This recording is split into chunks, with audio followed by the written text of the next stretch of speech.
너무 좋다. 한 번씩 모시면 좋겠다. 네, 그런 마음 다 가졌었거든요. 제가 제일 먼저 우리 목사님 모시게 됐어요. 너무 감사해요. 자, 목사님 나오시면 박수로 환영하도록 하겠습니다. 네. 감사합니다. 한국에서 가장 좋은 신학교로 나오는 네, 저는 한장원이라고 하고요. 지금 이제 전주 동영교에서 사역을 하고 있고 이제 창조과학 사역을 한 지는 한 10년 정도 됐습니다. 이제 전북지구에서 활동을 하면서 이제 전국적으로 이제 많은 분들이 불러주셔서 이제 사역을 하고 있습니다. 그래서 오늘 이제 제가 다룰 내용들은 사실 제가 다루는 내용 중에 아주 일부분 한 10분의 1 정도밖에 되지 않는 그런 내용이긴 하지만 핵심적인 것들을 많이 전달 드리도록 하겠습니다. 그래서 한번 들어보시고 여러분들이 이제 성경을 보면서 궁금했던 것들이 많이 있을 거예요. 아마 어린애들일수록 더 사실은 더 있을 수도 있고요. 그래서 신앙생활하면서 그냥 믿고 말자라고 치부했던 문제들도 혹시나 궁금한 거 있으시면 질문해 주시면 제가 아는 대로 답해 드릴 수 있도록 그렇게 하겠습니다. 그럼 제가 기도하고 시작하겠습니다. 사랑하는 하나님 감사합니다. 그 귀하고 좋은 날에 하나님께서 우리를 한자리 가운데 불러 모아주시고 특별히 창조과학이라는 것을 통해서 하나님의 말씀을 우리가 함께 살펴보는 귀한 시간들을 갖고자 합니다. 우리가 하나님의 말씀이 우리 안에 분명하게 진실되게 다가올 수 있도록 인도해 주셔서 우리가 살아가는 그 모든 날 가운데 우리가 우리의 것을 의지하는 것이 아니라 하나님의 말씀을 의지하며 살아가는 믿음의 권속들 될 수 있도록 함께 해주셔서 감사하며 살아계신 예수 그리스도의 이름으로 기도드립니다. 아멘. 네, 혹시 앞에 잘 보이실까요? 여기 불만 혹시 좀 끌 수 있을까요? 날이 오늘 너무 밝아가지고 몸만 꺼주시면 감사하겠습니다. 네, 좋습니다. 방금 것도 한번 꺼주시면 네, 감사합니다. 네, 잘 보이시죠? 우리 한번 같이 읽어보도록 하겠습니다. 시작! 이 율법책을 내 입에서 떠나지 말게 하며 주야로 그것을 묵상하여 그 안에 기록된 대로 다 지켜 행하라. 그리하면 내 길이 평탄하게 될 것이며 내가 형통하리라. 아멘. 여호수아 말씀입니다.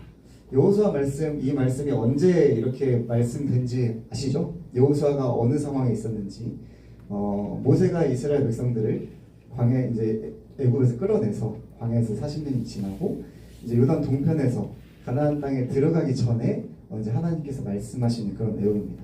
근데 만약에 우리가 여호수아라고 생각을 해보세요. 여러분 혹시 내가 여호수아다. 모세가 지금 성인 남자만 60만 명, 뭐 이제 여자분들 포함하면 애들까지 포함하면 거의 한 200만 명 됐을 것 같아요. 그 사람들을 데리고 나왔습니다. 그래서 그거를 지금 여호수아가 바통 터치를 받은 거예요. 그럼 여러분이 여호수아라면 어떠실 것 같으세요? 내가 이제 200만 명의 리더다. 뭐 이런 마음이 있을까? 아니면 얘네를 어떻게 통솔할까 걱정이 더 많을까요? 당연히 걱정이 많겠죠. 왜냐면 모세가 이끌어왔던 이 사람들이 모세의 말을 잘 순종하고 하나님의 말씀을 잘 순종했냐? 그렇지 않다라는 거죠. 그래서 물이 필요하면 물 달라고 그러죠. 먹을 게 필요하면 먹을 거 달라고 하죠. 계속 불평과 불만을 하면서 모세는 지금 10가지 재앙을 통해서 홍해를 가르고 이끌어왔음에도 불구하고 불평이 많았는데 이 백성을 내가 어떻게 감당할까라는 두려움이 있었겠죠. 그래서 하나님께서는 여호수아에게 강하고 담대하라고 분명히 말씀을 해주시는데요. 그 근거가 되는 게 뭐냐면 너에게 뭐를 떠나지 말게 해라? 이 율법책 하나님의 말씀을 네 입에서 떠나지 말게 해라. 그것만 있으면 된다라고 분명히 말씀하십니다. 그렇죠? 그리고 여호수아는 이 말씀을 붙잡고 가나안 땅에 들어가서 가나안 땅을 정복을 하게 되죠. 그런데 이 다음 세대가 나오게 되는데요. 사사기의 말씀이 이제 여호수아 다음에 나오는 성경 목록입니다.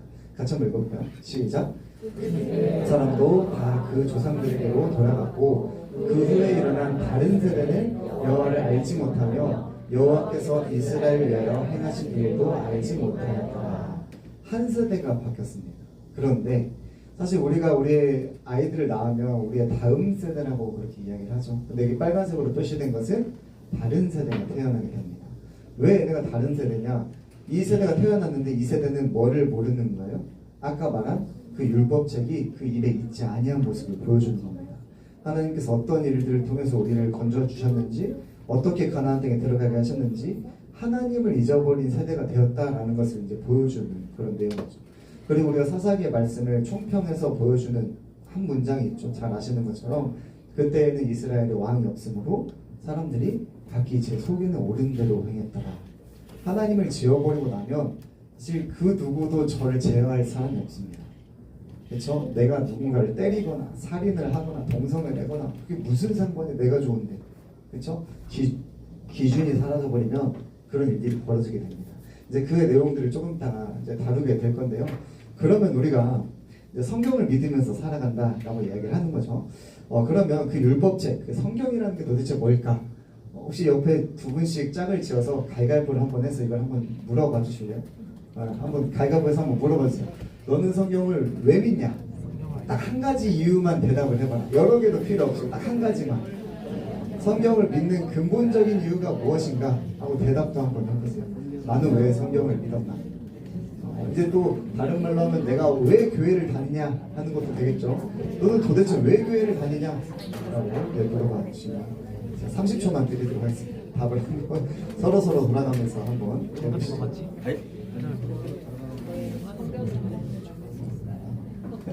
생각을 조금 해보셨나요? 서로 살아오면서 사실 저도 많이 생각을 안 해본 그런 내용들이었는데 저도 창조학을 하면서 처음 질문을 듣고 깜짝 놀랐습니다. 너무나 당연하게 그냥 믿고 있었는데 이 질문에 대한 답을 제대로 못하겠는 거예요. 막 너무 막 장황한 문장들만 사실 막 떠오르잖아요. 제가 이제 동역교회 사역을 하는데 동역교회는 이제 전주대 사역을 많이 하고 있습니다. 전주대 이제 채플 소그룹으로 이제 사역하는 것들, 그리고 그 옆에 영생고등학교, 사대부고, 또 이제 신흥고가 이렇게 여러 가지 학교에 사역을 많이 나가요. 근데 이제 영생고나 이런 데들은 다 미션 스쿨이기 때문에 사실 교회 다니는 애들이 조금 있습니다. 많지는 않아요. 근데 그런 애들한테 동일하게 물어보면 애들이 뭐라고 대답을 할까요? 성경이 하나님의 말씀이니까 믿어요, 이렇게 얘기를 할까요? 대부분의 아이들은 제 부모님이 집사님이라서 믿어요. 우리 아빠가 장로님이라서 어쩔 수 없이 믿어요. 내가 대학교 가면 내가 하는 대로 하기로 했어요. 이렇게 대답하는 게 대다수입니다. 그리고 이제 좀 믿음이 있으신 분들 같은 경우는 우리가 하나님의 말씀이니까 믿죠 라고 얘기하시는 분들도 있고, 우리가 예수님을 믿어야 저 천국, 저 구원을 받으니까요 라고 대답하시는 분들도 있습니다. 사실 그건 다 맞는 말이죠. 그런데 사실 성경이 하나님의 말씀이니까 믿어요, 우리가 성경을 믿어야 구원을 받을 수 있으니까요 라고 하는 말은 사실 엄밀히 따지면 믿는 사람들끼리나 통하는 얘기입니다. 그러니까 우리끼리는 야 이게 하나님의 말씀이니까 우리가 믿어요, 그렇지 하고 믿을 수 있지만, 믿지 않는 친구들한테 가가지고 전도해보셨죠? 여러분 이거 교회 다녀야 돼요, 성경 믿어야 돼요, 이게 하나님의 말씀이니까요 라고 하면 이 사람들 뭐라고 얘기할까요? 우리 아이들 친구들은 뭐라고 얘기할까요? 미쳤다라고 해요. 너나 믿어, 내가 왜 믿냐고를. 너한테는 하나님 말씀일 수 있지만 나한테는 전혀 아니거든. 그렇죠? 그래서 사실은 믿는 사람들끼리 말고 믿지 않는 사람들에게도 우리가 이러한 대답을 했을 때 그래? 왜? 라는 느낌표를 줄 수 있는 그런 답이 필요하거든요. 그래서 이제 누군가 이렇게 물어보시면 꼭 이렇게 이제 앞으로 답을 하시면 되겠습니다. 성경을 우리가 믿는 근본적인 이유는 딱 한 가지, 그건 뭐냐면 성경이 사실이기 때문입니다. 사실이라는 건 굉장히 중요합니다. 여기서 말하는 사실이라는 것은 창세기부터 요한계시록까지 전체로 쓰여있는 모든 것들이 다 기록된 대로 사실이라는 것을 믿는 거거든요. 근데 제가 이제 몇 가지 질문을 해볼게요. 여러분, 오병이어가 실제로 일어났다고 믿으세요? 그게 뭐예요? 그게 뭐예요? 떡과 물고기를 가지고 5,000명을 먹이신 사건이 예수님께서. 실제로 일어났을까요? 그게 어떻게 일어나? 우리 일상에서 그런 일들이 어떻게 일어나겠어요? 그래서 어떤 사람들은 뭐라고 얘기했냐면, 아마 들어보신 분들도 있을 거예요. 어린아이가 떡과 물고기를 예수님한테 내니까 많은 사람들이 야 너도 나도 저도 낼게요 해서 나눠 먹은 사건이 오병이어 사건이래요. 뭔가 조금 그럴싸한 것 같기는 하죠. 그럼 예수님께서 물 위를 걸으셨다는 게 진짜 사실일까요? 아니 우리 지금 여기 물놀이장 있는데 혹시 물 위 걸어 다니시는 분 있으신가요? 아무도 없잖아요. 어떻게 믿어요? 그래서 어떤 사람 뭐라고 얘기하냐면 안개가 자욱한 바닷가를 예수님께서 걸어가셨는데 제자들이 그걸 보고 예수님을 신격화하기 위해서 물 위를 걸었다라고 그렇게 기록했다라고 얘기하는 사람들이 있습니다. 뭔가 조금 그럴싸한 것 같죠. 예수님께서 죽었다가 다시 부활하셨다는 사실 믿으시나요? 네. 진짜 믿어요? 그런 사람이 어디 있어? 아무도 없잖아. 그래서 어떤 사람들은 예수님께서는 진짜 죽었다 살아나신 게 아니라 잠깐 기절했다가 일어나셨다라고 이야기하시는 분들도 있습니다. 제가 방금 말한 이 세 부류의 사람들은 사실 성경을 그대로 사실을 믿는 걸까요? 그렇지 않죠? 그저 자신의 생각에 끼워 맞추려고 노력한 그런 결과들입니다. 무슨 말인지 알겠죠? 아까 목사님 말씀하셨지만 저희 합신이 아주 튼튼하고 건강하고 좋은 신학교인 이유는 지금의 한국의 많은 신학교들에서 아까 제가 말한 것 같은 그런 이상한 내용들을 이제 갓 배우러 온 학생들한테 전하는 학교들이 많이 생기기 시작했습니다. 예수님의 부활을 믿지도 않아요. 오병이어도 아까처럼 믿지 않아요. 그리고 무리를 걸었다는 거 여러 가지 예수님께서 하나님으로서 하신 일들을 다 거부를 합니다. 우리 이성에 맞지 않기 때문에. 알겠죠? 그렇기 때문에 사실 우리가 성경을 사실로 믿는 게 너무나 사실 굉장히 중요한 거예요. 여기 보면 보물지도가 있습니다. 여기 지금 배가 있고 우리가 이제 배를 타고 도착을 했다고 볼게요. 여기 이제 보물상자가 있는데요. 이 보물상자 안에는 우리가 누릴 수 있고 할 수 있는 모든 게 다 들어있다라고 생각을 해볼게요. 그럼 여러분 여기서 보물상자 찾으러 가실까요? 안 가실까요? 무조건 가겠죠. 근데 가다가 중간에 자빠졌어요. 그래가지고 막 상처가 났어요. 그러니까 피가 철철 나요. 그럼 다시 돌아가실래요? 아니요. 아니 여기 치료제도 다 있을 건데 뭐 당연히 가겠죠. 가다가 물에 빠졌어요. 막 물에 다 쫄딱 젖었어요. 그럼 다시 돌아가실래요? 아니요. 아니 무조건 가겠죠. 그렇죠? 무조건 갑니다. 그런데 제가 이 지도의 뒷면을 딱 봤어요. 근데 이 지도는 가짜입니다라고 써 있어요. 그럼 가실래요? 아니요. 아니 안 가겠죠. 아까는 여기를 가지 않는 사람들을 향해서 뭐라고 했을까요? 야 너 거길 왜 안 가? 거기 다 있는데 너 진짜 어리석구나 라고 얘기를 했겠죠. 근데 이제는 어떻게 됐어요? 반대가 됐습니다. 이제는 가는 사람들을 향해서 야 너 거길 왜 가? 거기 아무것도 없을 건데 가짜인데. 무슨 말인지 아시겠죠? 사실 성경도 마찬가지입니다. 우리가 하나님의 말씀이라고 믿는 거, 그리고 우리가 하나님 예수 그리스도를 믿어야 구원을 받는 것도 당연히 맞는 말이에요. 근데 이게 사실이 아니라 거짓말이면 믿을 필요가 없습니다. 우리가 이렇게 수련할 필요도 없어요. 헌금할 필요도 없어요. 봉사할 필요도 없어요. 도대체 가짜를 향해서 뭐하러 가는 거예요? 그렇죠? 그런데 지금 이 세상은 이 성경을 가짜로 만들기에 굉장히 혈안이 되어 있습니다. 아까 말한 것처럼 사실이라는 게 정말 중요한 이유는 뭐냐면요. 이게 아까 넘어지고 물에 빠져도 무조건 가겠다고 얘기를 했잖아요. 초대교회 때 예수님께서 이제 부활하신 이후에 이제 사도 바울이 이제 죽은 이후에 그때 이제 로마의 기록들을 보면 기독교인들을 굉장히 많이 핍박을 했습니다. 그래서 사람들을 다 십자가에 매달기도 하고요. 콜로세움에 다 집어넣고 막 다 죽이기도 하고요. 밤낮으로 불태워가지고 막 로마가 진짜 밤이 없을 정도로 계속 밝을 정도로 사람 다 그렇게 불태웠어요. 기독교인들을. 그랬을 때 기독교인의 수가 점점 줄어들었을까요? 그렇지 않아요. 오히려 점점 더 많이 늘어납니다. 그 로마인들이 깜짝깜짝 놀라는 거예요. 아니 저렇게 죽여도 왜 이렇게 많이 나오는 거야? 몇 년 전에 중국에서 선교사님들 다 쫓아냈습니다. 그러면서 이제 중국에는 더 이상 선교의 길이 막힌 줄 알았어요. 근데 파악을 해보니까 아니나 다를까 중국에 하나님을 믿는 사람들이 어마어마하게 늘어나고 있는 거예요. 핍박이 있고 조롱이 있어도요. 이게 사실이라고 하면요. 무조건 달려가게 되어 있습니다. 그렇죠? 그래서 지금 세상이 달라져 버렸어요. 사탄의 전략이 바뀌기 시작한다. 사람들을 괴롭히고 핍박을 해서 하나님에게서 떠나게 하는 게 아니라 이것만 바꾸자. 뭘까요? 성경이 사실이라는 거에서 뭘로 바꾸자? 가짜로 바꿔버리자. 그러면 내가 핍박하고 조롱하지 않아도 떠나게 되어 있습니다. 가짜인데 어떻게 힘들어요? 그렇죠? 자, 성경에서 이야기하는 거 잠깐 들어볼까요? 하나님께서 태초에 천지를 창조하셨다라고 얘기를 합니다. 6일 동안 창조하시고 7일째 쉬시면서 7일 동안 완성하신 사건이에요. 여기에 나오는 창조의 하루는 우리가 살고 있는 24시간의 하루일까요? 아니면 굉장히 긴 시간일까요? 긴 시간 아니에요? 몇 학년이에요? 너 벌써 이런 거 다 배우니? 제 꼴찌라구나. 근데 사실은 이거는 신학적으로 보나 과학적으로 보나 24시간이 아닐 이유가 없습니다. 근데 우리가 교과서에서 배운 내용에 의하면 빅뱅에 의해서 우주가 만들어지고 은하계가 만들어지고 태양계가 만들어지고 지구가 만들어져야 되기 때문에 굉장히 오랜 시간이 필요해요. 그래서 그걸 어디에 다 넣었냐? 여기에 다 집어넣어서 해석을 합니다.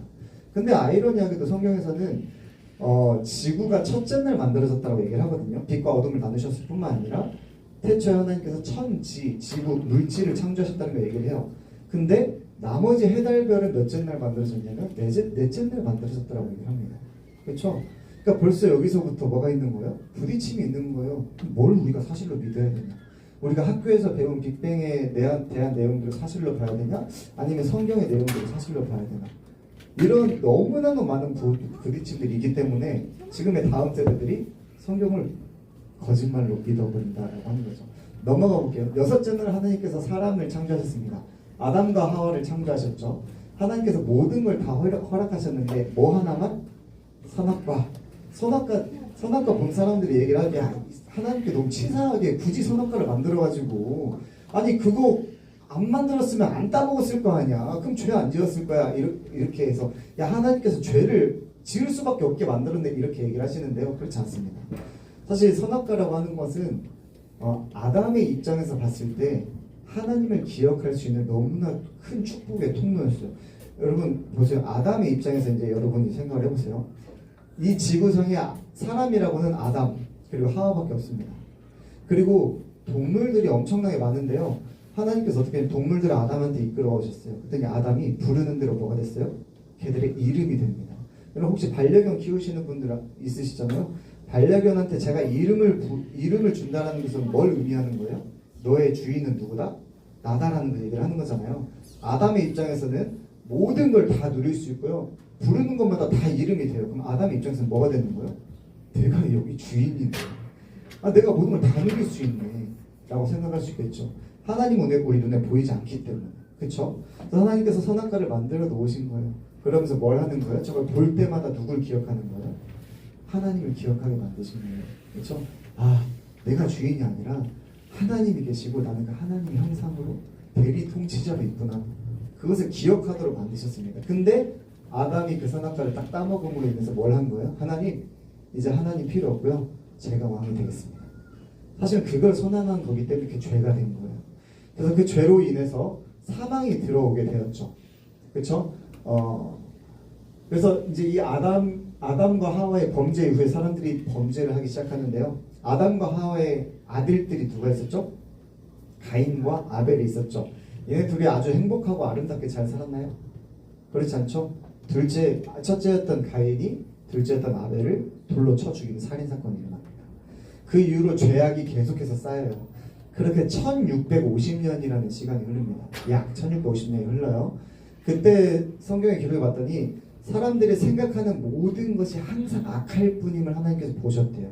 그래서 내가 얘네들을 물로 쓸어버려야겠다는 심판 사건을 일으키십니다. 그게 무슨 사건이죠? 노아의 홍수 사건이에요. 그때 당시에 살아남았던 사람이라고는 전 세계에 여기 방주 안에 탔던 노아의 가족 8명밖에 없습니다. 근데 어떤 과학자들이 궁금한 거예요. 야, 8명만 살아남았다? 그러면 그 당시 인구는 얼마나 됐을까? 그래서 계산을 해봤어요. 아담과 하와 둘이 시작을 해서 애를 낳고 해서 지금의 인구 증가율로 1650년 정도가 흐른 시점에서 봤더니 적어도 10억 명에서 많게는 150억 명 정도입니다. 지금 전 세계 인구가 80억 명이거든요. 전 세계가 다 죽고 여기 계신 8명만 살아남은 사건이에요. 무슨 말인지 아시겠죠? 어마어마한 사건이에요. 그리고 이거는 전지구적인 사건이었기 때문에 전지구에 노아 홍수 흔적이 있을까 없을까요? 어마어마하게 많이 나와 있습니다. 그렇죠? 그거 좀 이따 이제 잠깐 보실 거예요. 그리고 이제 노아의 가족이 나왔어요. 하나님께서 명령하시 다시 한번 생육하고 번성해서 땅에 충만해라. 근데 이 사람들이 야 우리 흩어지지 말고 우리의 이름을 하늘 높이 쌓자 라고 하면서 탑을 짓습니다. 그 탑의 이름이 바벨탑이에요. 그래서 하나님께서 언어를 혼잡하게 하고 뿔뿔이 흩으신 거예요. 근데 이 사람들이 다 하나님을 잊어버리고 살아갑니다. 그때 하나님께서 한 명을 선택하셨어요. 너로 말미암아 세상 모든 민족이 복을 얻을 것이야. 네가 복의 근원이 될 거야. 그 사람의 이름이 아브라함입니다. 그리고 아브라함의 아들 이삭의 아들 야곱의 12아들이 있었고 요셉이 애굽으로 팔려가고 400년이 지나고 모세가 얘네들 끌어오고 가나안 땅에 들어가고 그래서 그 모든 구약의 역사들은 사실 부분적으로 우리가 취해서 다윗이 골리앗을 죽여 얼마나 용서였어. 우리가 용서의 마음을 가져야 돼. 야 우리 뭐 했을 때 뭐 했어. 우리가 기뻐해야 돼. 부분적으로 끄집어내려고 사실 우리가 성경을 믿는 게 아니고요. 성경은 통으로 우리에게 그 성경의 역사를 보여줍니다. 그리고 이 구약의 역사가 지시하는 인물이 한 분 있죠. 그게 누구예요? 바로 예수님이죠. 너희가 아무리 제사를 드려도 사실은 너희가 죄 가운데서 벗어날 수가 없어.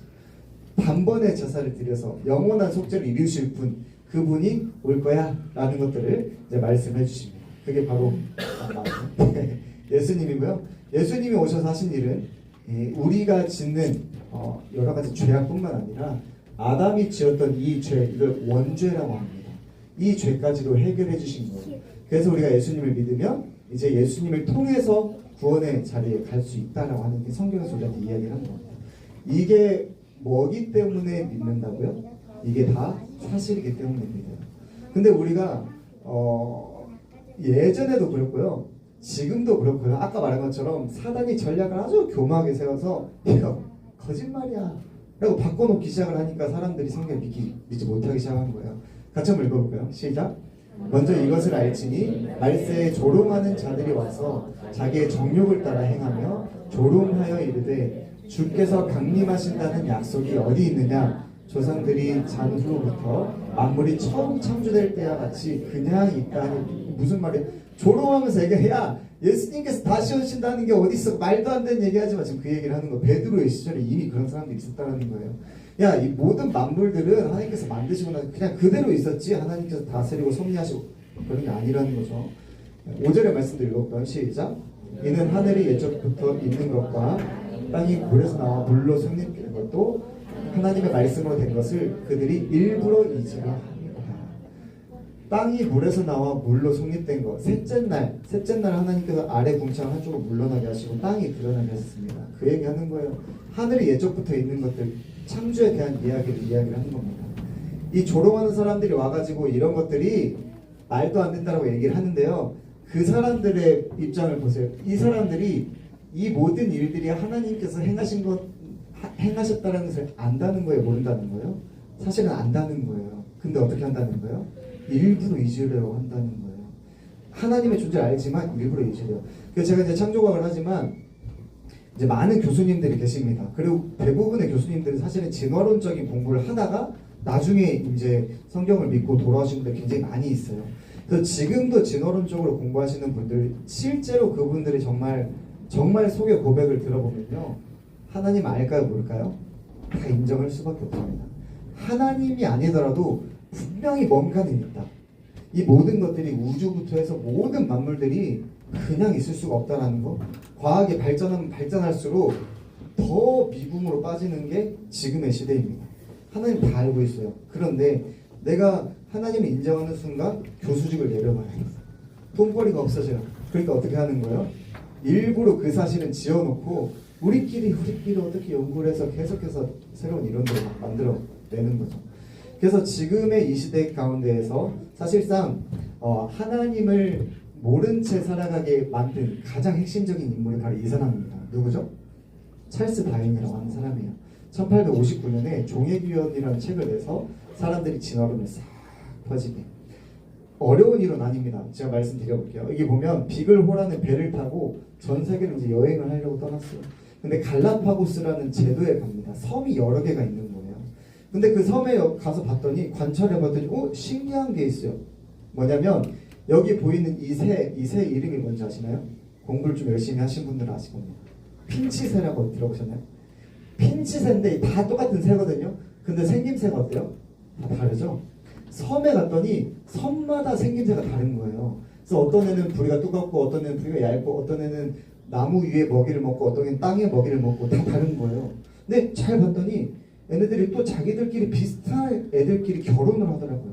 그리고 걔네가 애를 낳으면 또 누가 생기겠어요? 자기랑 비슷한 애가 태어나겠죠.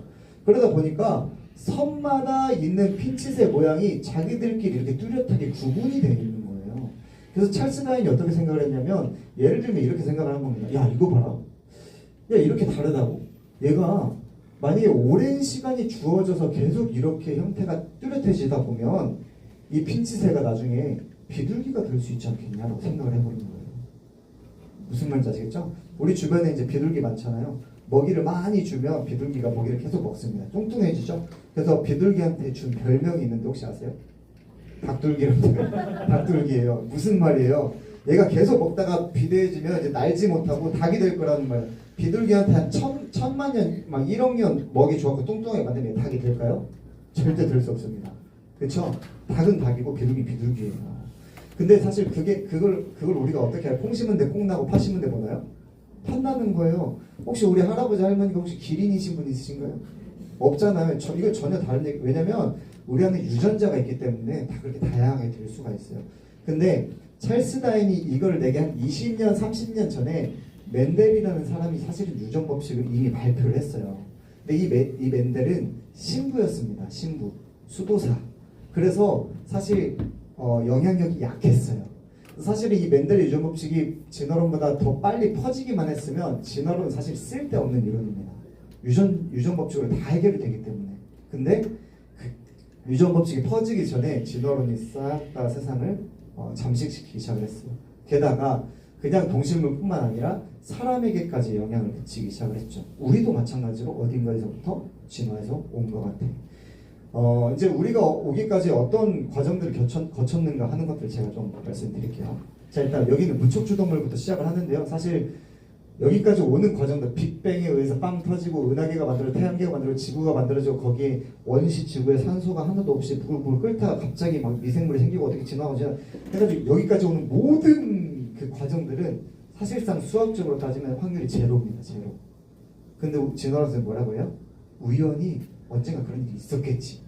그 우연을 엄청나게 거쳐서 지금 무척추 동물까지 온 거예요. 아시겠죠? 여기서 시작을 해볼게요. 근데 얘네들이 바다에 이제 얘네들만 사는 겁니다. 막 사는데 막 껍질이 막 답답한 거예요. 막 껍질을 깨는 연습을 막 해요. 진화를 막 열심히 노력을 해요. 껍질을 깨가지고 이제 바다에 있으니까 헤엄을 치려니까 막 지느러미도 있어요, 아가미도 있어야 되고 막 생기는 연습을 합니다. 그러더니 뭘로 진화했어요? 어류로 진화했어요.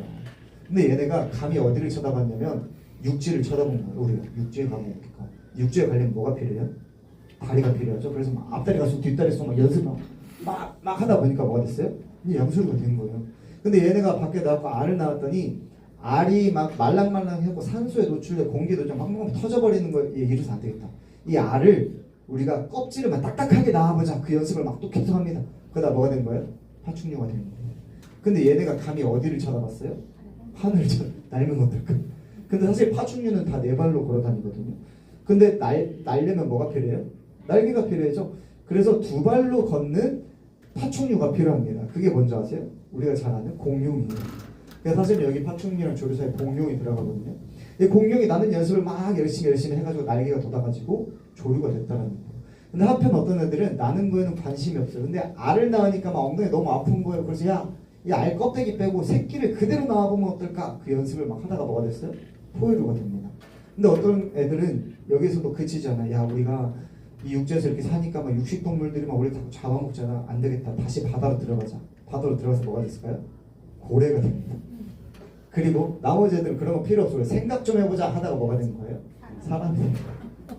진화론이 굉장히 삐까뻔쩍한 말로 애들 가르치지만 사실 이게 답니다.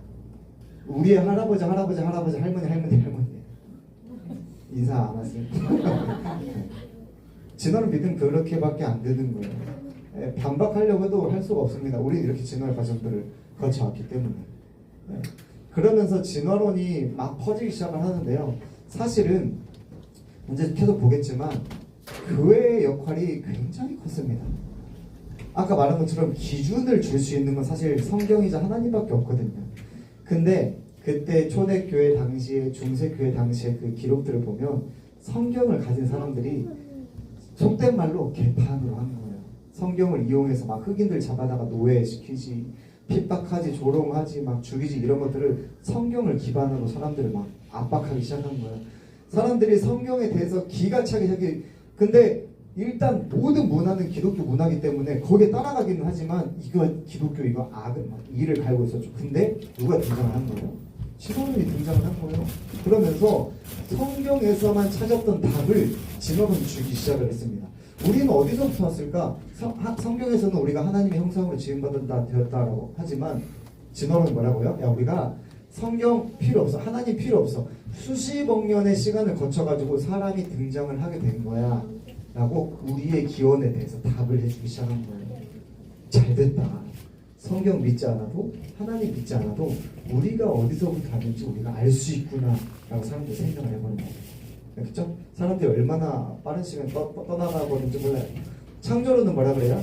하나님께서 모든 것을 창조하셨고 이 모든 것들을 종류대로 만드셨다라고 얘기를 합니다. 이 종류는 우리가 종속과목 강분계라고 혹시 들어보실 수 있어요.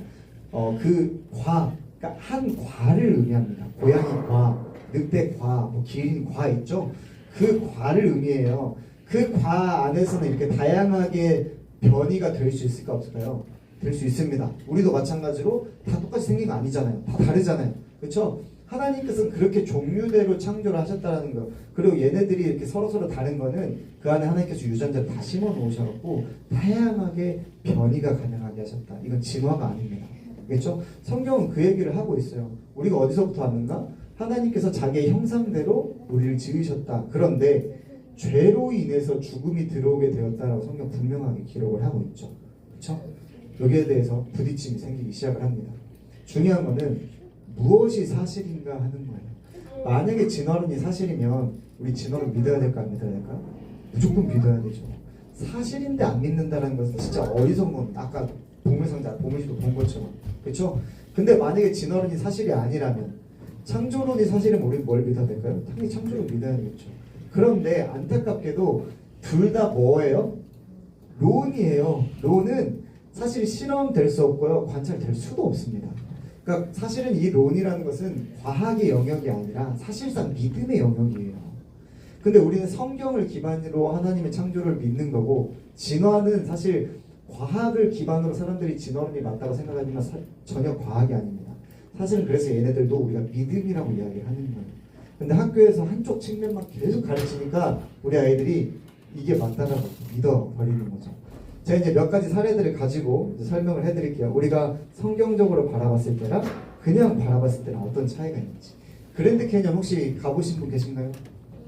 여기는 네, 계시네요. 여기 죽기 전에 꼭 가봐야 되는 거 매년 1위로 뽑히는 겁니다. 이제 돌아가셔도 됩니다. 저도 이제 죽어야 됩니다. 네, 이제 안 보신 분들은 이제 다 보고 가셔야 됩니다. 아시겠죠? 네. 근데 이게 협곡이에요. 협곡은 뭐냐면 밑으로 뚫려 있는 거거든요. 여기 제가 서 있는 데서부터 밑으로 뚫려 있는 이 깊이가 평균 1.6km 정도 됩니다. 깊은 곳은 1.8km, 한라산이 1.95km거든요. 그러니까 한라산 높이가 밑으로 파져 있다고 보는데, 그때 어떤 사람들이 야 그럼 여기서 자살한다고 뛰어내리면 회개할 시간 충분하겠다 할 정도로 계속 떨어지고 있습니다. 굉장히 깊어요. 그리고 여기서부터 저 끝에까지 옆넓이라고 그러죠.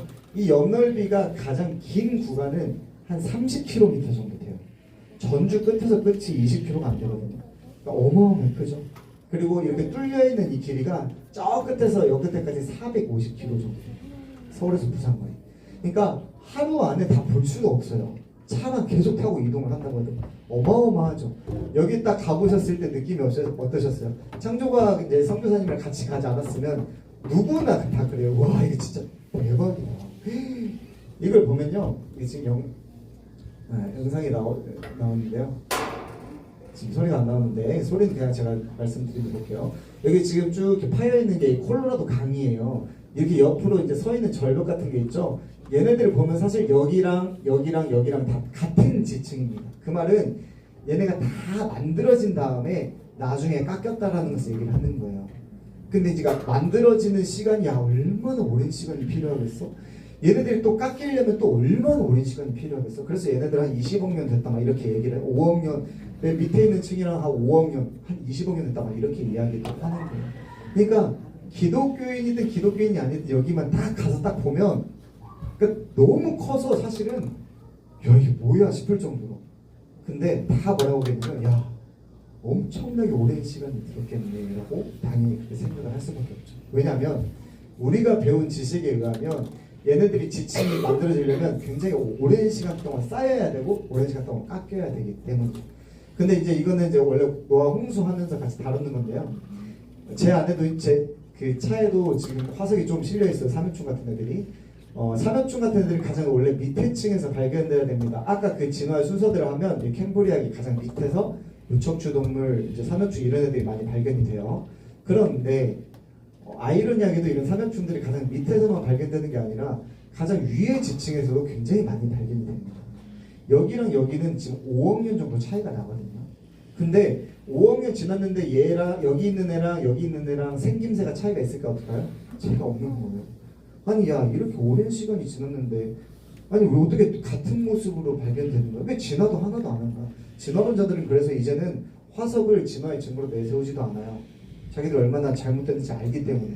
삼엽초뿐만 아니라 모든 지층에서 사실상 모든 화석들이 다 발견됩니다.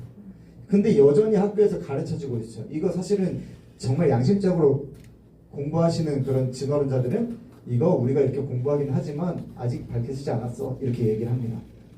근데요 여전히 가르쳐지고 있어요. 하나님 어떻게 하는 거예요? 일부러 잊어버리는 거예요. 이제는 다 생각이 바뀌어가지고요 이게 오랜 시간 만들어지는 게 아니라 굉장히 빠른 시간 동안 만들어질 수밖에 없다라는 게 과학적으로 계속 밝혀지고 있어요.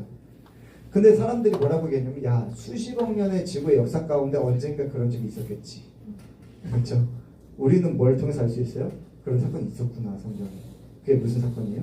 노아의 홍수 사건. 아까 말한 것처럼 이렇게 쌓이잖아요. 이 쌓이는 속도 사실은 누구도 관찰해 본 적 없습니다. 쌓이는 속도가 너무 느리기 때문에. 그래서 사실 막 이렇게 제가 막 여기 찾아봤는데 보니까 그냥 1cm에 한 100년 정도 걸린다라고 보시면 될 것 같아요. 자, 그럼 여기에서 이제 A라는 화석이 발견되고 여기가 지금 1m라고 볼게요. 여기서 B라는 화석이 발견이 됐어요. 1m가 100cm잖아요. 그러면 100cm 곱하기 100년 하면 여기랑 여기랑은 차이가 1만 년 정도가 차이가 됩니다. 무슨 말인지 아시겠나요? 갑자기 수학 얘기를 하니까 갑자기 눈을 깜빡깜빡 어쨌든 여기가 우리가 학교에서 배운 지식으로는 오랜 시간 동안 이렇게 쌓였으니까 밑에 있는 애가 위에 있는 애보다 더 오래됐다라고 배웠다라는 거죠. 근데 지금 그렇게 배우지 않습니다. 왜냐하면 실험을 봤더니 얘네들이 위에서 밑으로 쌓이려면 문제는 여기도 지금 산이 있잖아요. 강이 있잖아요. 그러면 사실 지층이 이렇게 꾸물꾸물해야 돼요. 산도 있고 강도 있어야 돼요. 근데 지금 지구상의 75% 이상이 지층으로 덮여 있는데 지층이 다 이렇게 옆으로 일자로 쭉쭉쭉 펴져 있어요. 그래서 실험을 해봤더니 얘가 위에서 밑으로 내려오는 게 아니라 어떠한 흙탕물이 만들어졌고 옆으로 이동을 쭉 하면서 이렇게 쌓여가는 거예요. T1, T2, T3 있죠? 얘네가 같은 시간에 쌓였다는 얘기를 하는 거거든요. 이렇게 쌓여가는 거예요. 옆으로 쭉. 그렇게 봤더니 야 밑에 있다고 해서 오래된 게 아니라 어디서부터 흙이 몰려왔는지 모르지만 흙의 진행 방향에 의해서 나이가 결정되는구나라는 것들을 이제 밝혀내기 시작을 하는 거죠. 무슨 말인지 좀 이해가 되시나요? 이제 이해가 안 되시면 나중에 이제 노아 홍수 때 또 불러주셔야 됩니다. 네, 그래서 어쨌든 네, 그런 게 있고요. 그래서 사실 지층도 보면 이게 지금 몽골의 차강 소보라가라고 하는 곳이에요. 여기도 지층이 쭉 일자로 펴져 있는 것들을 볼 수 있어요.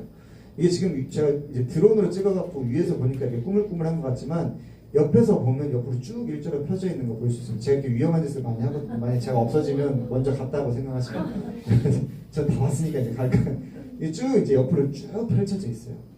그런데 또 재밌는 사실은 그랜드 캐년도 마찬가지지만 여기에서는 해양 생물 화석들도 발견이 되고요. 이 옆에 동네에 가면 공룡 화석들, 몽골의 공룡 화석 굉장히 많거든요. 공룡 화석들도 발견이 됩니다. 여기에 해양 생물이 있다라고 하는 것은 여기가 언젠간 뭐였다는 그 얘기를 하는 거예요. 바다였다는 거 얘기를 하는 거잖아요. 근데 몽골은 굉장히 고원이잖아요. 그랜드 캐년도 해발이 2,000m가 높습니다. 넘어요. 어마어마해요. 근데 제가 여기서 만약에 물을 막 부어가지고 제가 만약에 물에 잠기잖아요. 그럼 여러분들 어떻게 될까요? 다 물에 잠기겠죠. 저보다 낮은 데 있으니까. 무슨 말인지 아시겠죠? 자, 근데 여기 만약에 문이 다 열려있는 상태에서 제가 물을 막 붓는다고 생각을 해보세요. 제가 만약에 물에 잠기려면 그냥 단순히 이 지역에 비가 많이 내려서 잠기는 게 아니에요. 지구는 둥그렇기 때문에. 그렇죠? 제가 잠기려면 어떻게 돼요? 전 지구가 적어도 제 높이만큼은 잠겨야 됩니다. 무슨 말인지 아시겠죠? 몽골, 그랜드 캐년 얘네 잠기려면요. 적어도 얘네 높이만큼의 물이 잠긴 적이 있어야 된다라는 것을 얘기를 하는 거예요. 근데 진화론자들은 뭐라고 하는 거예요? 야, 수십억 년 있었으면 그 중에 언젠간 있었겠지라고 그냥 이렇게 얘기를 하는 거고. 알겠죠? 우리는 뭘 근거로 하는 거예요? 성경을 통해서 분명히 알 수 있는 거예요. 여기도 이제 호주의 12사도 뭐 이렇게 해가지고 쭉쭉 이렇게 지층 쭉 일자로 이어진 거 보이시죠? 네, 그리고 여기도 있고요. 뭐 우리나라에도 굉장히 많이 있습니다. 가끔 보면 이렇게 휘어있는 지층들이 있어요. 근데 이 휘어있는 지층들은 산이나 강에 쌓인 지층이 아니라요. 아까 말한 것처럼 일자로 쭉 쌓인 다음에 양쪽에서 압력을 받아갖고 휜 겁니다. 지금은 딱딱하게 돌로 굳어있어요. 이 휘려면 얘네들이 얼마나 센 에너지가 있어야 될까 이런 것들도 생각을 해봐야 되겠죠. 딱 하나의 사건밖에 이것을 해석해 줄 수가 없습니다. 이게 이제 군산에 있습니다. 나중에 한번 가보세요. 네. 그래서 여기 보면 사람이 여기 있죠. 이만큼의 지층이 지금 이렇게 휘어 있어요. 얘가 이렇게 휘려면 얼마나 큰 에너지가 필요할까? 사실은 이 모든 것들이 노아의 홍수가 아니면 해석이 안 됩니다. 천의 높은 산이 다 잠기는 그런 사건. 지금 저 대전에 그 시민 광장에 가면 그 노아의 방주 전시관이 있어요. 다다음 주까지 합니다. 그리고 이제 다시 철수를 하실 거거든요. 방주 실사 크기는 아니고 방주는 한 60분의 1 크기로 만들어 놓고 동물들이랑 이런 거를 다 조각을 해 놓으셨어요. 아주 잘 해 놓으셨거든요. 그거 이제 혹시 기회가 되시면 한번 가보시면 좋을 것 같고요. 그게 다시 창고로 들어간다고 해갖고 지금 제가 그거를 전주로 가져올 방법이 없나 지금 계속 강구를 하고 있는데 어쨌든 굉장히 놀라운 일들이 이제 벌어졌다라는 것을 알 수 있습니다. 자, 그리고 피라미드를 보면 우리가 얘네들을 세계 7대 불가사의라고 이야기를 해요. 불가사의라는 말이 무슨 말인지 아시죠? 불가사리 아니에요? 불가사리 말고 불가사의가 뭐냐면 우리가 이해할 수 없다라는 거야. 아니 어떻게 저걸 만들었을까? 불가사의라고 하는 가장 왜냐면 보세요. 여기 지금 피라미드 3개 있는데 이 가운데 얘가 쿠푸왕의 피라미드라고 불려요. 근데 여기에는 사실상 왕의 시체도 발견되지 않습니다. 왕의 유물도 발견되지 않아요. 돌멩이 하나가 2톤에서 10톤인데 이게 250만 개가 쌓여있어요. 위에서 찍어보면 얘네가 네모 반듯하거든요. 근데 이 네모가 꼭지점이 동서남북을 가리키고 있는데 거의 오차 없이 가리키고 있어요. 지금 어떤 건축물도 그렇게 안 되거든요. 아니 근데 얘네들이 이거 어떻게 지은 거야? 아니 왜 지은 거야? 너무 헷갈리는. 안에 들어갔더니요. 이건 이제 어디서 이제 따서 이제 표본을 만든 건데요. 그냥 네모난 것만 막 쌓아놓은 게 아니라 막 기역자, 니은자 막 해가지고 테트리스 해놓은 것 같이. 그래서 지금의 어떤 건축학자도 이거 못 만듭니다. 그리고 보면 막 안에 막 벽화도 그림이 그려져 있는데요. 아니 벽화를 그렸으면 아니 이 안에 들어가면 완전 깜깜한데 전기도 없었을 건데 어떻게 벽화를 그렸을까? 횃불을 들고 갔겠지라고 생각하시지만 사실은 거기는 이미 산소가 부족하기 때문에 횃불을 들고 가면 산소가 횃불이 산소를 다 먹어버리잖아요. 질식에 죽을 수 있습니다. 그리고 횃불을 갖고 갔으면 그을린 자국이라도 있어야 되는데 탄 자국이라도 있어야 되는데 그런 것도 하나도 없는 거예요. 도대체 어떻게 지었지? 왜 지었지? 그래서 세계 7대 불가사의라고 하는 것 피라미드뿐만 아니라 정말 많은 것들 많이 발견되거든요. 지금도 뉴스 같은 데 보면 뭐 몇천 년 전에 유물들을 발견했다. 근데 그게 너무 신기해갖고 이거 어떻게 지었는지 모르겠다. 이런 뉴스를 굉장히 많이 보실 수 있어요. 근데 사람들이 그렇게 해석하고 이해하는 사실상 단 하나의 이유는 뭐냐면 과거의 사람들은 우리보다 멍청했는데 그걸 어떻게 만들었지? 무슨 말인지 알겠어요? 이게 사실은 진화론이 우리한테 심어준 사상 중에 하나거든요. 진화론은 뭐라고 얘기하냐면 우리는 시간이 지날수록 점점 더 좋아지고 있다라고 이야기를 해요. 왜냐하면 진화라고 하는 것은 좋은 쪽으로 진화하기 때문에. 우리 지금 진화의 최종 단계일까요? 그렇잖아요. 우리도 지금 뭔가를 하면서 진화를 하고 있어요. 이것에 막 뿌리 박혀가지고 야 우리가 발전해야 돼. 우리가 더 크게 진화해야 돼. 이 사상에 뿌리 박혀갖고 사람들을 굉장히 많이 죽인 사람이 있거든요. 그 사람 이름이 뭔지 아세요? 히틀러라는 사람입니다. 진화론 사상이 가득 차가지고요. 야 우리 독일인들이 가장 우월해. 그래서 이 유대인들, 이 미개한 애들은 빨리 죽고 우리끼리 결혼을 해서 자손을 낳아야 우리가 더 진보하고 더 발전해서 더 진화한 민족들이 될 수 있어. 그래서 얼마 전에 유튜브 보니까요. 히틀러가 이제 나중에 이제 전쟁에서 지잖아요. 그때 독일을 완전 파괴하려고 했을 때요. 왜냐? 우리가 가장 우월해서 얘네들 다 죽여서 우리가 더 진보할 줄 알았는데 우리가 패배를 해버렸네. 그럼 우리도 뭐예요? 우리도 덜 진화한 애들인 거예요. 우리 없어져야 돼. 그래야 인류가 발전해. 얼마나 무서운 사상인 줄 아시겠죠? 네, 그런 사상을 갖고 있으면 좋은 쪽으로 진화한다. 구석기, 신석기, 청동기, 철기지 다 들어보셨죠? 우리 이렇게 발전해왔다. 근데 만약에 여러분 이게 맞으면 아담은 무슨 시대 사람이죠? 구석기 시대 사람인가요? 구석기 시대 사람은 말도 못하거든요. 250만 년 동안 돌멩이만 깨고 있을 때, 돌멩이만 깨고 이렇게 돌멩이 250만 엄청 긴 시간이거든요. 사실 그게 다 말도 안 됩니다. 언어도 인류도 문자도 언어도 모든 것이 점점 더 좋아진다라고 이야기를 하는 게 진화론인데요. 다 틀린 말입니다. 우리는 절대 좋아지지 않아요. 자, 일단 아담에 대해서 보면 아담은 말할 수 있었다고 없었다고요? 있었죠. 부르는 대로 이름이 다 지어질 정도로. 그래서 굉장히 똑똑했다는 거. 이름을 짓는 제가 지금 제 아들이 이제 태어난 6개월 됐거든요. 얘 애기 이름 지어주려고 몇 달 동안 고생했는지 그래. 뭘로 해야 되냐, 뭘로 해야 되냐. 근데 아담 부르는 것만 다 있는. 그래서 사실상 모든 생물들이 하루 며칠 안에 다 이름을 지어줬을 거다라고 이야기하시는 분들이 있어요. 언어학자들이 보면. 그리고 하와가 다가왔을 때 뭐라고 했죠? 이는 내 뼈 중에 뼈, 살 중에 살이라 완벽한 문장으로 이야기합니다. 그렇죠? 아담은 멍청하지 않았어요. 자, 그리고 언어에 대한 내용들도 보면요. 시간이 지나면 지날수록 언어가 점점 더 좋아지냐? 실제로 그렇지 않습니다. 명료했던 언어들이 복잡해지고 단순해지고 있어요. 이게 지금 줄임말이거든요. 뭔지 아시나요? 우리 애들한테 이거 말하잖아요. 선생님 그거 벌써 4년 전 거거든요. 그래서 요새 그것도 안 쓰거든요. 이렇게 얘기해요. 이것도 지금은 안 써요. 무슨 말이냐면 알아서 잘 딱 깔끔하고 센스 있게 하라는 말이야. 군침이 싹 도는데 저녁면 점액추 다 지금 이게 지금 우리나라만 그런 게 아니라요. 전 세계적으로 이런 일이 어마어마하게 나요. 그러니까 사람들이 다 세대 차이가 나 말이 안 통하는 거예요. 기껏 영어를 배워놨더니 영어가 얘기가 안 되는 거예요. 이런 일들이 지금 벌어지고 있습니다. 그렇죠? 근데 우리가 보세요. 이제 목사님도 그렇고 저도 이제 신학을 했기 때문에 저희는 히브리어 그리고 헬라어를 배워요. 히브리어는 지금으로부터 4,000년 전의 언어입니다. 지금은 쓰지도 않아요. 헬라어 지금으로부터 2,000년 전의 언어예요. 지금 쓰지도 않아요. 근데 그거 왜 배우는 거예요? 아니 2,000년 전에 그 멍청한 사람들 우리가 굳이 왜 배우는 거야? 근데 물어보세요. 히브리어 헬라어는요. 여러분 단어 하나에 이게 그가 얘기하는 건지 저 사람을 얘기하는 건지 우리들 얘기하는 건지 저 여자들을 얘기하는 건지 그게 단어 하나에 다 들어가 있어요. 그래서 단어를 한 3-4개만 딱 연결해서 딱 이야기를 하잖아요. 그러면 이 사람이 얘기하고 싶은 게 뭔지가 정확하게 들어가요. 명료하다라고 얘기를 하는 거죠. 그렇죠? 그래서 성경도 우리가 한국어로 보는 거랑 헬라어나 히브리어로 보는 건 너무 달라요. 사실. 네, 그런 깊은 의미들을 찾을 수가 있습니다. 언어 구조 명료한 상태에서 복잡 단순해지지 좋아지지 않습니다. 그렇죠? 또 다른 것도 볼까요?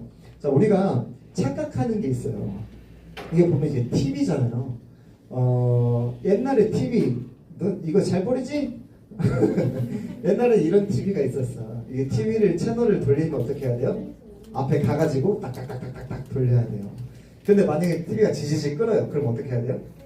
이제 여기서 다 폭력성이 나오는 거예요. 다 때리려고 때리는 것도 하긴 하지만 사실은 그 뒤에 안테나가 달려 있잖아요. 안테나를 막 조정을 해요. 뭐 지지직 하다가 이제 거기서 고쳐지면 괜찮은데 여전히 지지직 한다. 그럼 어떻게 해야 돼요? 지붕으로 올라가야 돼요. 지붕 안테나 또 있으니까 형 거기 나와 좀만 해봐 거기 그래 알겠습니다. 다 이렇게 싹 놓고 이렇게 내려와야 될 정도. 그 정도의 그런 TV였는데요. 아니 시간이 지나니까 이제 내가 TV 앞까지 가지 않아도 TV를 켤 수 있게 됐어요. 뭐가 나왔어요? 리모컨이 나왔어요. 얼마나 좋아요. 야 이거 봐라 우리 점점 더 좋아지지 않냐라고 착각할 수 있어요. 자 그런데 이제는 사실은 손가락조차 움직이지 않아도 돼요. 뭐가 나왔어요? 램프의 요정이 나왔습니다. 지니가 나왔어요. 그래서 이제는 야 지니야 뭐 TV 켜줘 에어컨 켜줘 차시는 거는 다 해줘요. 그냥 그 자리에 있어서 하면 다 해줍니다. 여러분 과학기술이라는 것은 계속해서 발전해요. 그렇죠? 그러면서 사람들에게 편리함을 제공합니다. 근데 사실은 이 과학기술이라는 게 얘가 성공했냐 실패했냐를 이 기준 잡는 게 뭐냐면 사람들이 이걸 사용했을 때 사실은 얼마나 편리한가라고 얘기하지만 다른 말로 하잖아요. 이걸 사용한 사람들이 얼마나 게을러지는가, 얼마나 생각을 하지 않아도 되는가, 그냥 가만히 앉아서 아무것도 안 해도 돼요. 그렇죠? 이거는 과학 기술이 발전하는 것이 우리가 발전하는 거 아닙니다. 사실은 우리는 점점 더 미련해지고 멍청해지고 있어요. 제가 어렸을 때만 해도 저희 엄마 옆집 짜장면집, 미용실, 뭐 순자 엄마 개통에 다 전화번호 몇십 개씩 다 외우고 있었어요. 근데 저는 지금 제 동생 전화번호도 모르거든요. 검색하면 다 나. 요새 애들 이제 챗 GPT라고 해가지고 검색하면 다 나와요. 사실 이제 공부할 필요도 없어요. 그냥 다 나와요. 목사님들 설교 준비할 필요 있을까요? 사실은 없어요. 마태복음 1장 1절에 대해서 쫙 얘기해 주거든요. 자, 이거를 누구 목사님의 입장에서 얘기해 줘. 다 얘기해 줘요. 그래서 독일이나 이런 데는요. 실제로 AI 목사님이 설교를 해요. 이제는. AI 목사님 나오고 그대로 설교를 합니다. 저보다 은혜로울까요? 안 은혜로울까요? 훨씬 은혜롭겠죠. 정보가 어마어마하니까. 그렇죠? 내가 생각하지 않아도 됩니다. 요새 애들 독해력, 문해력이 엄청 딸린다고 뉴스 엄청 나오잖아요. 단어를 읽어도 이 단어가 무슨 의미인지를 몰라 쓰긴 쓰는데, 알겠죠? 점점 더 사실은 어리석어지고 있어요. 이거는 진화론이 이야기하는 거랑 거꾸로입니다. 그러면 아까 말한 것처럼 이런 구석기, 신석기, 청동기, 철기시대 이런 거 도대체 그럼 뭐냐? 라고 얘기하실 수 있겠죠. 제가 여기에 대해서 이제 간단하게 말씀드릴게요. 자, 일단 이 유물들이 발견되는 거는 맞습니다. 근데 우리가 이것들을 바라보면서 야 이거는 구석기 시대 한 250만 년 전부터 1000년 정도 쓴 것 같아. 이거는 1000년 전부터 6000년? 이건 이렇게 구분 짓는 거는 사실은 사람들이 그냥 임의로 정해놓은 거예요. 우리가 이걸 성경적으로 보면 어떻게 볼 수 있냐면 노아 홍수가 있기까지 아담의 창조부터 1650년이 있었다는 말씀을 드렸죠. 근데 그때 전 세계가 물에 다 덮였습니다. 물로 다 파괴가 됐어요. 그리고 남아있는 거라고는 사실 방주 안에 들어있는 게 다였어요. 그러니까 노아 할아버지 시대에 얼마나 많이 발전했는지 우리가 알 방법은 없어요. 근데 만약에 발전을 해서 프로젝트를 쓰고 노트북을 쓰고 이런 걸 다 쓸 수 있는 상황이었다고 해도 방주에서 나왔을 때는 이거 쓸 수 있어요? 없어요? 없어요. 전기가 없는데 어떻게 써요? 총알이 없는데 어떻게 써요? 그렇죠? 그래서 우리가 그 정글의 법칙 보면 김병만 아저씨가 딱 나와가지고 포크레인으로 집 짓지 않잖아요. 그냥 있는 돌멩이 가지고 지을 거 아니에요. 그렇죠? 그래서 사실상 노아의 가족들도 방주에서 나왔을 당시에는 이 일들을 겪을 수밖에 없습니다. 아니 그냥 무슨 배 말인지 부셔서 지으면 그래 배 부셔줘 나무밖에 없는데 그걸 가지고 이제 그러니까 근데 사실은 지혜가 있으니까 굉장히 빨리 발전을 했겠죠. 그것을 우리가 어떻게 알 수 있냐면 바로 바벨탑 사건을 통해서 알 수 있는 거예요. 8명이 살아남았다 그랬죠. 바벨탑 사건이 있기까지 한 100년 정도 시간이 걸립니다. 이때 당시 인구로는 한 1000명에서 2000명 정도 있었던 걸로 봐요. 근데 아무것도 없었던 시절에서 100년 만에 이 사람들이 뭐를 지쳐요? 탑을 쌓채요. 근데 그 탑도 그냥 탑이 아니라 하늘을 닿는 탑을 쌓채요. 그리고 그 실행에 옮기잖아요. 뭐가 있었다는 거예요? 지혜가 있었다는 거예요. 근데 이 사람들이 다시 뿔뿔이 흩어지기 시작합니다. 하나님께서 어떻게 하셨어요? 언어를 혼잡하게 하셔가지고 뿔뿔이 흩으시는 거예요. 그러면 바벨탑을 지을 당시까지 엄청나게 많이 발전을 했겠지만 이동을 하면서 다시 어떻게 되는 거예요? 다시 초기화가 되는 거예요. 이동을 하다가 내가 여기 대전쯤 이제 대전에 가야 돼. 우리 대전을 가다가 중간에 이제 밥도 먹어야 되고 쌀도 지어야 되고 하니까 돌멩이 막 깨가지고 이제 사용을 했겠죠. 이거 다시 돌멩이 지고 갈까요? 그럴 필요 없어요. 가서 만들면 되거든. 금방 만드니까. 그러면 되겠죠? 내려놓고 이동을 하는 거예요. 또 만들어 내려놓고 이동을 하는 거예요. 대전에 딱 도착을 했어요. 야, 이 대전 괜찮네. 우리가 이제 여기서 살자. 그러면 금세 발전을 할 수가 있었겠죠. 그래서 이 유물들이 이렇게 남아있는 길이 있을 거 아니에요. 그래서 사실은 여러분 박물관 같은 데 가면 우리 인류가 어디서부터 어떻게 이동을 했는지 이동 경로들이 이렇게 표현이 돼 있어요. 자세히 보면 재밌는 게 메소포타미아 문명 거기에 노아의 방주가 있어 아라라산이 그 근처에 있거든요. 거기에서부터 사람들이 흩어졌다라고 이야기를 하고 진화론자들 얘기를 해요. 그리고 사람들이 이동하는 경로를 보면 대부분 바닷가 땅을 타고 이동을 합니다. 왜냐면 바닷가에 그런 유물들이 굉장히 많이 발견이 되거든요. 근데 왜 바닷가를 타고 이동했는지는 그 사람은 잘 몰라요. 근데 우리가 어떻게 할 수 있냐? 재밌는 게 이제 이거는 노아 홍수 전의 이야기고요. 바벨탑 때 흩어졌던 사람들에 대해서 성경이 얘기하는 것을 보면 얘네들이 언어별로, 가족별로, 방언별로 바닷가 땅에 머물렀다고 기록을 하고 있어요. 왜 바닷가냐면 바벨탑 끝나고 나서 한 100년 있다가 빙하시대가 한번 온 걸로 보입니다. 내륙은 너무 추워요. 눈이 많이 내리니까.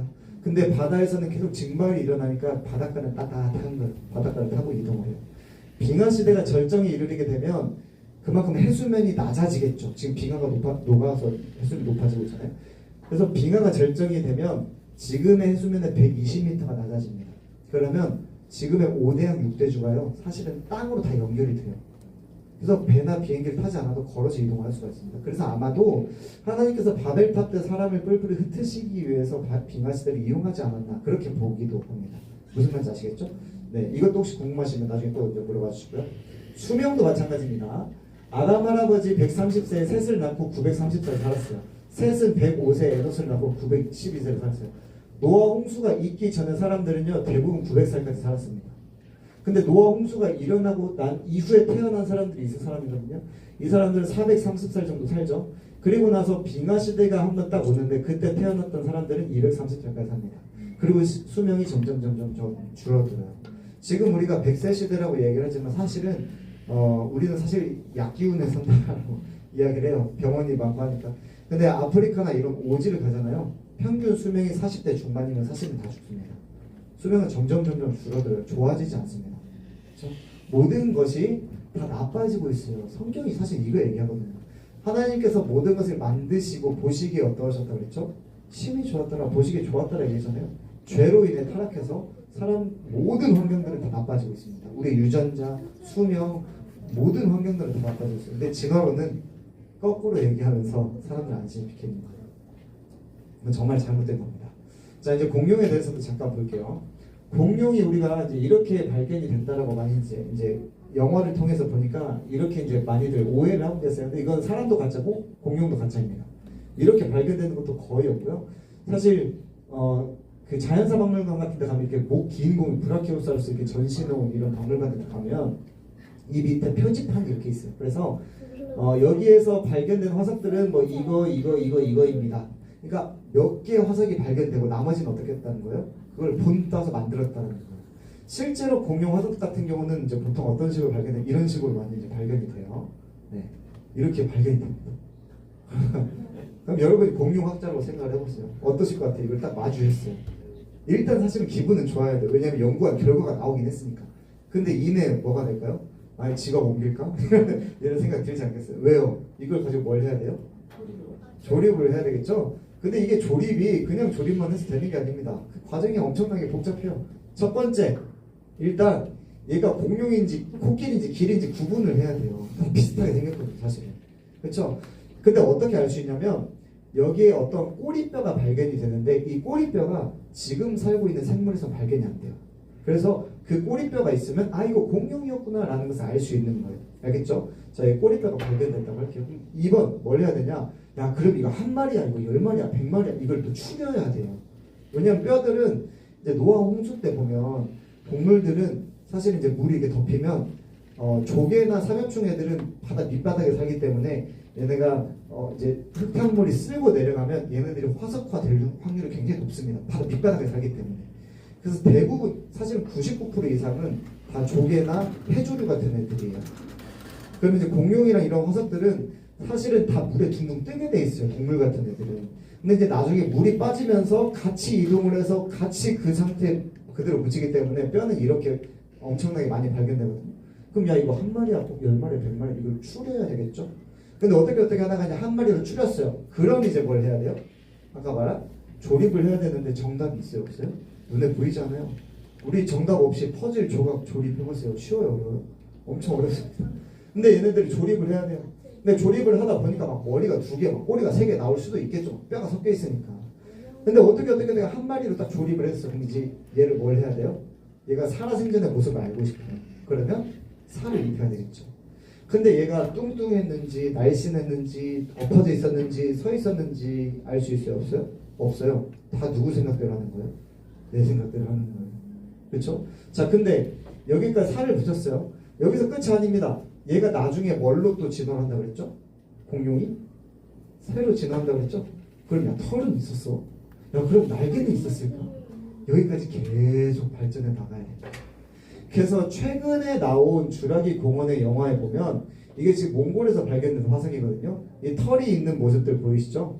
사실은 뼈 화석만 가지고서 털이 있었다, 날개가 있었다는 것을 알 수 있을까 없을까요? 사실은 알 수 없어요.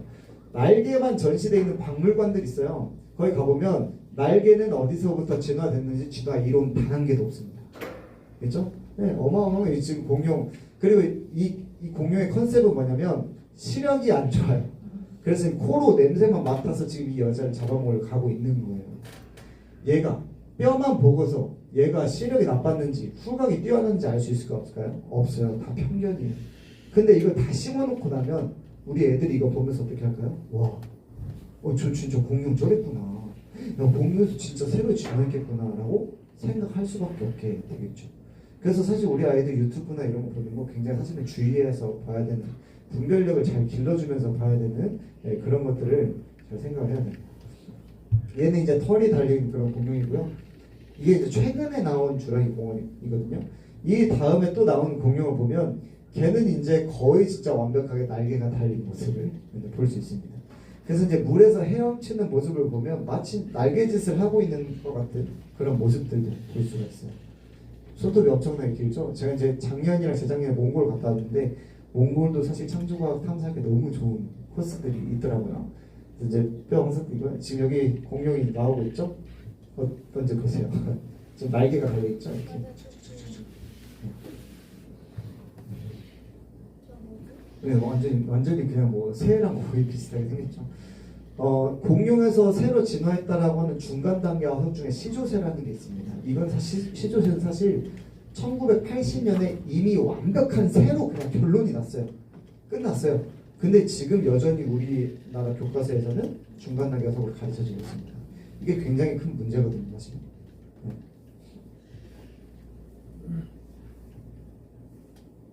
그래서 막 이제 물에서 막 헤엄치는 모습들 막 보면 거의 그냥 날개짓 하는 모습들. 그러니까 우리 애들이 이걸 보면서 와 진짜 공룡이 새로 진화했겠구나라고 자연스럽게 그냥 누가 가르쳐주지 않아도. 정말 무서운 거는요. 공룡이 언제 살았어라고 물어보면 대부분의 사람들은 백악기 주라기 때 살아 멸종해서 얘기를 하거든요. 근데 5살, 6살 애들도 그 대답을 해요. 근데 얘네들은 사실은 일주일이라는 개념도 모르내거든요. 삼촌 갈게요. 삼촌 언제 와요? 삼촌 일주일에 올게. 그러면 일주일이 몇 밤 자야 돼요? 손가락 펴봐 해서 하나 둘 셋 이만큼 자면 일주일이야 라고 알려줘야 되는 애들인데 이때로부터 벌써 세뇌가 된 거예요. 공룡은 주라기 백악기에 살았어. 사람이랑 같이 안 살았어. 오래전에 있었어. 그렇죠? 네. 그렇지 않습니다. 공룡은 사람이랑 같이 살았고요. 그리고 성경에도 사실 공룡이 나오고요. 여기 보면 사람의 두개골이에요. 이 두개골 보고 얘가 이렇게 생겼다는 걸 알 수 있을까 없을까요? 절대 알 수 없습니다. 근데 교과서에 이거 빵 실어놓고 야 이거 우리가 여기서부터 진화해 왔어 라고 이렇게 이야기를 하는 거예요. 네. 이게 지금 그 성경에 나온 공룡에 대한 얘기거든요. 욥기 40장에 보면 베헤못이라는 애가 나옵니다. 얘를 원래는 하마 아니면 코끼리라고 사람들이 생각을 했어요. 근데 얘를 쭉 밑에 묘사해 놓은 내용들을 보면 코끼리나 하마가 절대 될 수 없습니다. 그래서 다시 원어인 베헤못이라고 써놓은 거예요. 근데 얘를 보면 쭉 묘사해 놓은 걸 보면 얘가 목이 긴 공룡 브라키오사우루스라는 것을 알 수 있어요. 근데 욥은 어느 시대 사람이냐면 노아 홍수가 있었고 100년 있다가 바벨탑이 있고 100년 있다가 빙하시대가 있었는데 그때를 살았던 사람으로 보고 있습니다. 그렇기 때문에 노아의 방주에도 당연히 공룡이 탔겠죠. 알겠죠? 티라노사우루스도 당연히 탔습니다. 그렇죠? 이게 왜 어떻게 탈 수 있었는가 궁금하면 나중에 물어보세요. 그리고 사람에도 보면 요새 아이들 여전히 이거 배우는 애들이 있을 거예요.